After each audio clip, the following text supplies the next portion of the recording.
दोस्तों, मैं विपिन श्रीवास्तव अपने YouTube channel ST English classes में आप सभी का हार्दिक स्वागत करता हूं। दोस्तों, ये मेरा पार्ट ऑफ स्पीच से रिलेटेड तीसरा वीडियो है और आज के ये जो वीडियो है ये भी इंटरेस्टिंग होने वाला है क्योंकि मैं पार्ट ऑफ स्पीच से रिलेटेड कुछ इंपॉर्टेंट क्वेश्चन को सॉल्व करूंगा। तो आप लोग इस वीडियो को लास्ट तक देखिए। तो चलिए क्लास को शुरू किया जाए। मेरा पहला क्वेश्चन है, आई गेव हर बुक्स। ये मेरा पहला क्वेश्चन है। अब इसमें क्या करना है, हमें हर एक वर्ड का पार्ट ऑफ स्पीच आइडेंटिफाई करना है। तो अगर हम सेंटेंस की बात करें, सेंटेंस ये आपका असर्टिव है। असर्टिव में क्या है, अफर्मेटिव है। ठीक, अब यहाँ पे सब्जेक्ट से स्टार्ट करते हैं। ये हमारा सब्जेक्ट का पार्ट है, ये सब्जेक्ट हो गया। ये पूरा पार्ट क्या है, प्रेडिकेट है। ये प्रेडिकेट हो गया। अब हमें हर एक वर्ड का पार्ट ऑफ स्पीच पता करना है। ये सब्जेक्ट है, फर्स्ट पर्सन का एक सब्जेक्ट है, सिंगुलर है। आई क्या है, फर्स्ट पर्सन का सिंगुलर सब्जेक्ट है क्योंकि ये स्पीकर है। ये सब्जेक्ट हो गया। क्या है, ये प्रोनाउन है, फर्स्ट पर्सन का प्रोनाउन है, स्पीकर है। गेव आपका क्या है, वर्ब है, मेन वर्ब है। गेव मेन वर्ब हो गया। अगर हम हर की बात करें, यहाँ पे दो बार हर आया है, इसको हमें देखना है कि पहला हर क्या है, दूसरा हर क्या है। तो यहाँ पे ये क्या है, आपका इनडायरेक्ट ऑब्जेक्ट है। ये आपका ऑब्जेक्टिव केस है। ये आपका ऑब्जेक्टिव केस है। जो सी प्रोनाउन होता है, इसका ये हर ऑब्जेक्टिव केस है। और हर क्या होता है, इसका पॉजेसिव केस भी होता है, यानी कि ये हर ऑब्जेक्टिव केस है और ये पूरा डायरेक्ट ऑब्जेक्ट है। इनडायरेक्ट ऑब्जेक्ट और डायरेक्ट ऑब्जेक्ट को जब लिखा जाता है एक साथ, तो पहले इनडायरेक्ट ऑब्जेक्ट उसके बाद डायरेक्ट ऑब्जेक्ट लिखते हैं, तो प्रीपोजिशन नहीं लिखा जाता है। ठीक, तो इनडायरेक्ट ऑब्जेक्ट को हमने पहले लिखा। तो आपको ये चीज याद रखना है कि पहला जो हर लिखा गया है ये ऑब्जेक्ट है। ये क्या ऑब्जेक्टिव केस का प्रोनाउन है। और उसके बाद दूसरा जो ऑब्जेक्ट ये हमने हर लिखा है, इस बुक्स को डिटरमाइन कर रहा है। तो ये क्या है, डिटरमिनर है। ये डिटरमिनर है, ये ऑब्जेक्टिव केस का प्रोनाउन है। तो यहाँ पे जो हर है ये पॉजेसिव एडजेक्टिव है और डिटरमिनर का काम कर रहा है क्योंकि ये बुक्स को डेफिनेट कर रहा है, उसको डिटरमिन कर रहा है। तो आपको ये याद रखना है कि ये सब्जेक्ट हो गया, ये फर्स्ट पर्सन का सिंगुलर नंबर का प्रोनाउन है, ये वर्ब है, ट्रांसिटिव वर्ब है। कौन सा वर्ब है, ट्रांसिटिव वर्ब है। ठीक, और ये डाइट्रांसिटिव है क्योंकि एक ऑब्जेक्ट ये है इनडायरेक्ट ऑब्जेक्ट, ये पूरा डायरेक्ट ऑब्जेक्ट है। आपको ये याद रखना है कि पहला जो हर है वो ऑब्जेक्टिव केस है, सी का ये ऑब्जेक्टिव केस है। और ये जो हर है ये ऑब्जेक्टिव केस नहीं, ये पॉजेसिव केस है। कैसे पता चला पॉजेसिव केस है, क्योंकि इसके बाद बुक्स जो लिखा है, ये बुक्स को क्या कर रहा है, डिटरमिन, इसको निश्चित कर रहा है, डेफिनेट कर रहा है। तो इससे पता चल रहा है, तो ये डिटरमिनर है। तो इस तरह से हम हर एक वर्ड का पार्ट ऑफ स्पीच आसानी के साथ ज्ञात करते हैं। ठीक दोस्तों, हमारा दूसरा जो सेंटेंस है वो भी काफी इंटरेस्टिंग है। आप लोग, हमें उम्मीद है कि आप उस सेंटेंस के थ्रू काफी कुछ चीजें सीखेंगे। चलिए दूसरा सेंटेंस भी देखते हैं और इसमें हर एक वर्ड का पार्ट ऑफ स्पीच उसको डिफाइन करने की कोशिश करते हैं, उसको फाइंड आउट करने की कोशिश करते हैं। हमारा दूसरा क्वेश्चन ये है, I have never seen such a huge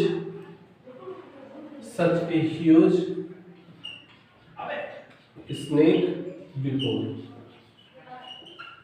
ये हमारा दूसरा सेंटेंस है, I have never seen such a huge snake before.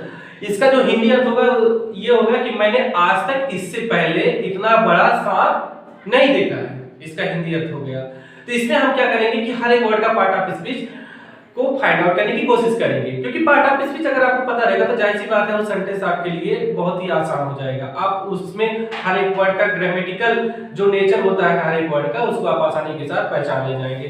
तो इस सेंटेंस का भी पोस्टमार्टम करना स्टार्ट करते हैं हम लोग। आई क्या है, सब्जेक्ट है, फर्स्ट पर्सन का सिंगुलर है, फर्स्ट पर्सन का स्पीकर है। ये क्या हो गया, प्रोनाउन हो गया।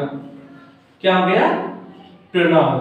ठीक, हैव क्या है, हैव यहाँ पे हेल्पिंग वर्ब है, यानी कुल मिलाजुला के ये वर्ब की श्रेणी का है। क्या है, ये वर्ब की क्लास का है, ये वर्ब है।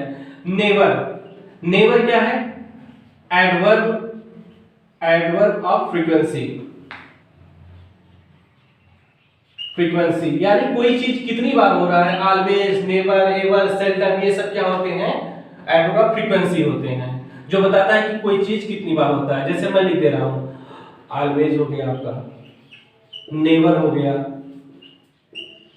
एवर हो गया, ऑफन हो गया, उसके बाद आपका रेगुलरली हो गया। इस तरह से ढेर सारे वर्ड हैं। तो ये एडवर्ब ऑफ फ्रीक्वेंसी है। नेवर क्या है, एडवर्ब ऑफ फ्रीक्वेंसी। सीन यहाँ पे ये मेन वर्ब है, ये मेन वर्ब है और ये पास्ट पार्टिसिपल है, वर्ब का थर्ड फॉर्म है, पास्ट पार्टिसिपल है, तो ये वर्ब का थर्ड फॉर्म है, ठीक। और ये हैव हेल्पिंग वर्ब है, और मेन वर्ब क्या है, सीन है, और past participle non finite verb है, ठीक। और उसके बाद सच, सच क्या है आपका, डिटरमिनर है, क्या है, डिटरमिनर,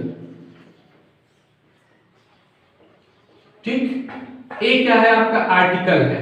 और आपको ये जानना जरूरी है कि जो आर्टिकल होता है ये भी किसका पार्ट होता है, ये भी डिटरमिनर का ही एक पार्ट होता है। तो आर्टिकल को भी हम क्या कह सकते हैं, ये डिटरमिनर है, ये क्या है, डिटरमिनर, ठीक। और उसके बाद ह्यूज, ह्यूज की बात करें, ह्यूज स्नेक, तो यहां पे स्नेक आपका नाउन हो गया, क्या होगा, ये नाउन हो गया। कौन सा नाउन है, कॉमन नाउन है, ठीक। उसके बाद ह्यूज, ये आपका व्हाट काइंड आपका जवाब दे रहा है, तो व्हाट काइंड आपका जवाब देने वाला शब्द क्या होता है, एडजेक्टिव होता है, तो ये क्या हो गया, एडजेक्टिव हो गया। तो ये यहां पे एडजेक्टिव हो गया। एक वर्ड हमारा लास्ट बच रहा है, बिफोर, इसको भी देखना है। तो बिफोर क्या है आपका, एडवर्ब ऑफ टाइम है, ये आपका एडवर्ब ऑफ टाइम है। तो एडवर्ब ऑफ टाइम में जैसे कहा जाए, एडवर्ब ऑफ टाइम में लिख दे रहा हूं कुछ वर्ड्स, जैसे बिफोर हो गया, बिफोर मींस पहले, तो बिफोर आपका एडवर्ब ऑफ टाइम हो गया, बिफोर हो गया, आफ्टर हो गया, एगो हो गया, इसके बाद अर्ली हो गया, ठीक, सून हो गया, लेट हो गया, ये सब क्या है, एडवर्ब ऑफ टाइम है। इससे हम समय के बारे में जानते हैं। तो यहाँ पे बिफोर क्या कर रहा है, ये एडवर्ब ऑफ टाइम हो गया, पहले के संदर्भ में। बिफोर आपका प्रेपोजिशन भी होता है, बिफोर कंजंक्शन होता है, बिफोर यहाँ पे लेकिन एडवर्ब के रूप में काम कर रहा है। तो हमें उम्मीद है कि ये आपको सेंटेंस अच्छी तरीके से समझ में आ गया कि कौन सा वर्ड कौन सा पार्ट ऑफ स्पीच है किस वर्ड का। दोस्तों आज का हमारा तीसरा सेंटेंस है और इस सेंटेंस में भी हम काफी चीजों को सीखेंगे, तो ये सेंटेंस भी काफी इंटरेस्टिंग होने वाला है। तो चलिए देखते हैं इस सेंटेंस के माध्यम से क्या क्या इंटरेस्टिंग चीजें सीखते हैं। तो मैं सेंटेंस लिखता हूं, जैसे मैंने लिखा killing someone, killing someone without any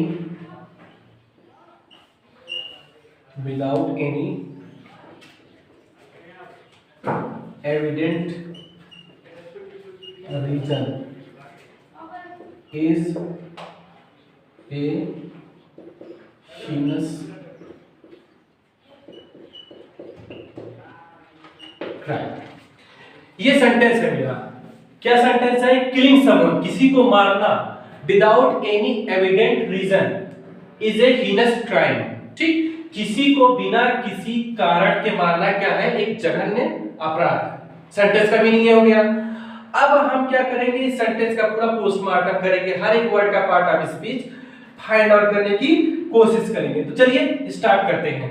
killing, अब किलिंग से स्टार्ट करते हैं। तो किलिंग आपका नॉन फाइनाइट वर्ब है, पहली चीज तो ये जानना है, ये नॉन फाइनाइट वर्ब है, ठीक। कैसे पता चला नॉन फाइनाइट है, क्योंकि ये जो हमारा वर्ब ये यहाँ पे नॉन फाइनाइट वर्ब है, क्योंकि वर्ब का जो आईएनजी फॉर्म होता है क्या होता है, या तो जीरंड होता है या तो पार्टिसिपल होता है। तो फिलहाल के लिए जीरंड है। कैसे जीरंड है, क्योंकि ये जो किलिंग है उसी के लिए ये वर्ब आया है, मेन वर्ब, ठीक।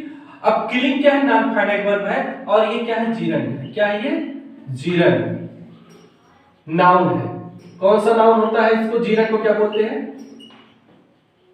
जीरंड को हम कहते हैं वर्बल, ये वर्ब नाउन हो गया। ये किलिंग आपका कुल मिला के ये किलिंग मेन सब्जेक्ट है। और किसी भी वर्ब का जो ट्रांजिटिव है, भले ही नॉन फाइनाइट वर्ब है ये नॉन फाइनाइट वर्ब, लेकिन इस वर्ब का ये ऑब्जेक्ट है। क्या है ये? ऑब्जेक्ट है। किलिंग ट्रांजिटिव वर्ब है और नॉन फाइनाइट वर्ब है, नॉन फाइनाइट वर्ब है, तो इसका ये ऑब्जेक्ट है। और ये क्या है? कुल मिला के सब्जेक्ट है। और ये समवन की बात करें तो ये इंडेफिनिट प्रोनाउन है। हमें क्या करना है? हमें हर एक वर्ड का पार्ट ऑफ स्पीच पता करना है। तो ये क्या है? इंडेफिनिट प्रोनाउन है, क्योंकि नाउन प्रोनाउन ही किसी भी वर्ब के या प्रीपोजिशन के ऑब्जेक्ट हो सकते हैं। तो यहाँ पे ये प्रोनाउन ऑब्जेक्ट के रूप में आ गया। विदाउट क्या है? प्रीपोजिशन है। प्रीपोजिशन क्या होता है? प्रीपोजिशन एक ऐसा वर्ड होता है जो रिलेट करता है, रिलेटिंग वर्ड होता है। ये क्या करता है? अपने बाद आने वाले जो शब्द होते हैं उससे अपने पहले आने वाले शब्द के साथ संबंध को शो करता है, रिलेशन को शो करता है। तो यहाँ पे ये विदाउट क्या करेगा? जो एनी एविडेंट रीजन लिखा गया है उसका रिलेशन विदाउट इस सेंटेंस की या इस पार्ट से शो करेगा। सेंटेंस से जो रिलेशन होगा, मतलब सेंटेंस के इस पार्ट से जो रिलेशन होगा वो वर्ब का हो सकता है या फिर नाउन का हो सकता है या फिर एडजेक्टिव का हो सकता है। तो विदाउट कुल मिला जुला के यहाँ पे क्या है? प्रीपोजिशन है। एनी क्या है? एनी आपको ये याद रखना है, एनी डिटरमिनर है। एनी आपका डिटरमिनर है।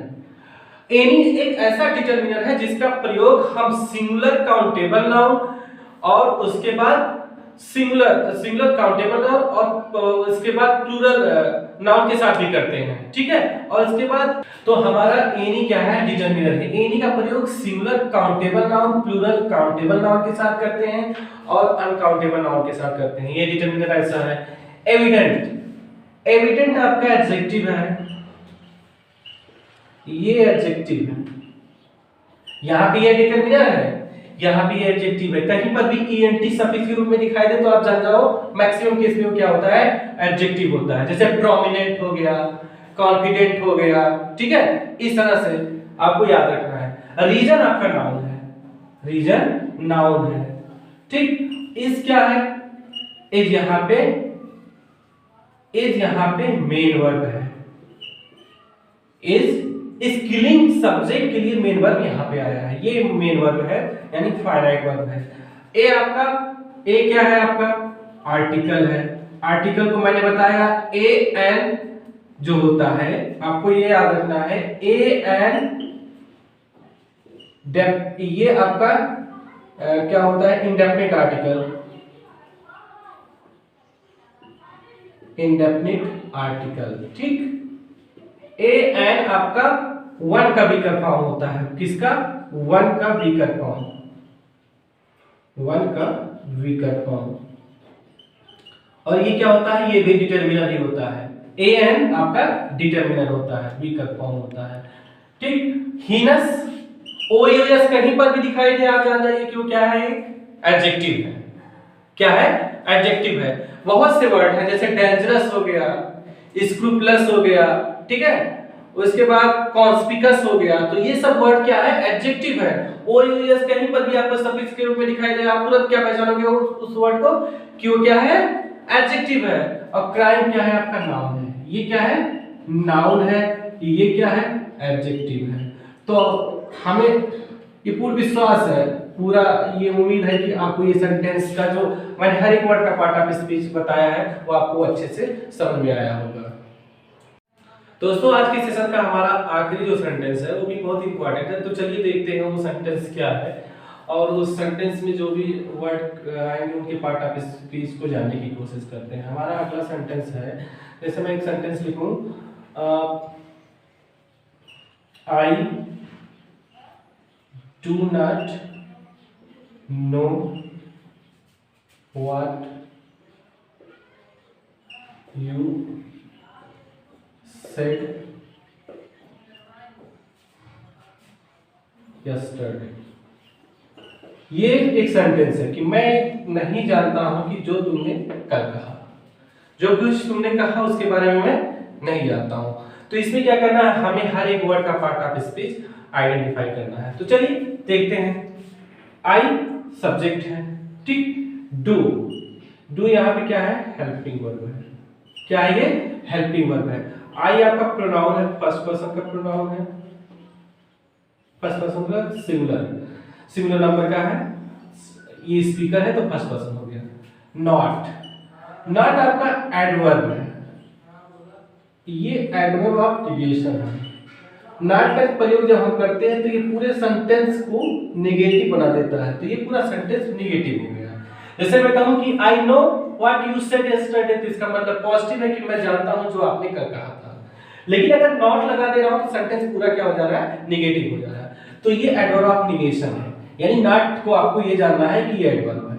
नो क्या है, नो मेन वर्ब है। नो आपका मेन वर्ब है, और कैसा वर्ब है, नो स्टेटिव वर्ब है, यानी कि इसको हम आईएनजी फॉर्म में नहीं लिख सकते। यानी आप किसी चीज को जानते हो या फिर नहीं जानते हो, यानी इसको हम प्रोग्रेसिव टेंस में नहीं लिख सकते हैं। तो ये कुल मिला के स्टेटिव वर्ब है, ठीक। व्हाट, अब व्हाट को हमको समझना है कि व्हाट क्या है। तो अब सबसे पहले ये जान लीजिए कि नो ट्रांसिटिव वर्ब है। अब इसके बाद ट्रांसिटिव वर्ब के बाद इसका अपना ऑब्जेक्ट आएगा। तो ये what you said yesterday, what you said, ये पूरा ऑब्जेक्ट है। क्या है, ये पूरा ऑब्जेक्ट है। लेकिन अब व्हाट की अगर केवल बात करें तो ये कंजंक्शन है,